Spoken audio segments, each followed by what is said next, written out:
ડેડિયાપાડાના ધારાસભ્ય ચૈતર વસાવાના ધર્મપત્ની શકુંતલા વસાવા અને ખેડૂતોના જામીન મુદ્દે આજે સરકારી પક્ષના વકીલ દ્વારા દલીલો કરવામાં આવી હતી।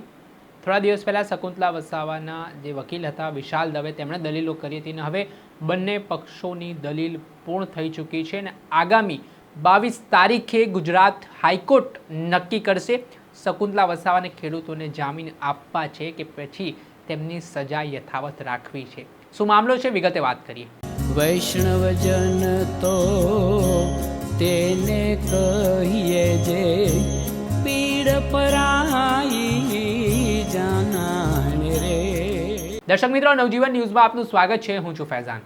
ડેડિયાપાડાના ધારાસભ્ય ચૈતર વસાવાને 2023ના ગુનામાં નર્મદા સેશન કોર્ટે 7 વર્ષની સજા સંભળાવી, સાથે તેમના પત્ની શકુંતલા વસાવા અને ખેડૂતોને પણ આ મામલે કોર્ટે દોષિત ઠેરવ્યા હતા। આ ઘટનાથી આદિવાસી સમાજમાં ભારે નારાજગી અને રોષ જોવા મળી રહ્યો છે। આદિવાસી સમાજના લોકો દ્વારા સંમેલન યોજવામાં આવી રહ્યા છે, વિરોધ કરવામાં આવી રહ્યો છે અને નર્મદા સેશન કોર્ટના આ ચુકાદાને ગુજરાત હાઈકોર્ટમાં પણ પડકારવામાં આવ્યો છે, જેમાં આમ આદમી પાર્ટીની લીગલ ટીમ આ કેસ લડી રહી છે। આના સંદર્ભમાં શકુંતલા વસાવાના જામીન મામલાને લઈને ગઈકાલે જે તેમના વકીલ છે વિશાલ દવે, તેમણે નવજીવન ન્યૂઝ સાથે વાત કરતા જણાવ્યું હતું કે ખેડૂતો અને શકુંતલા વસાવાના જામીન મુદ્દે તમામ દલીલો તેમના તરફથી પૂર્ણ થઈ ચૂકી છે અને આજે સરકારી પક્ષના વકીલોની દલીલ છે તે કોર્ટ દ્વારા સાંભળવામાં આવી હતી અને હવે માહિતી મળી રહી છે તે મુજબ બંને પક્ષોની દલીલો છે તે ગુજરાત હાઈકોર્ટમાં પૂર્ણ થઈ છે અને હવે આગામી 22 તારીખે ગુજરાત હાઈકોર્ટ આ મામલે મહત્વનો ચુકાદો આપી શકે છે તેવી માહિતી હાલ પ્રાપ્ત થઈ રહી છે।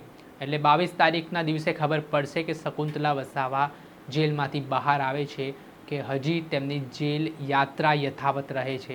ધારાસભ્ય ચૈતર વસાવા માટે આ ખૂબ કપરો સમય છે, કેમ કે તેમનો એક તરફ ધારાસભ્ય પદ રદ માટેની પ્રક્રિયા ચાલી રહી છે, બીજી તરફ તેઓ જેલમાં બંધ છે ને જે આખો મામલો તેમની સાથે બન્યો છે, હજી તો તેમણે જામીન માટે અરજી પણ હાઈકોર્ટમાં નથી કરી।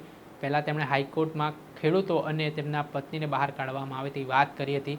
તેના સંદર્ભમાં આગામી 20 તારીખે ડેડિયાપાડામાં આમ આદમી પાર્ટી દ્વારા એક જન સંમેલન બોલાવવામાં આવ્યું છે, જે લાખોની સંખ્યામાં કહેવાય રહ્યું છે કે આદિવાસી સમાજના લોકો આ સંમેલનમાં ઉમટવાના છે અને આ વચ્ચે 22 તારીખ પર સૌ કોઈ આદિવાસીઓની નજર છે।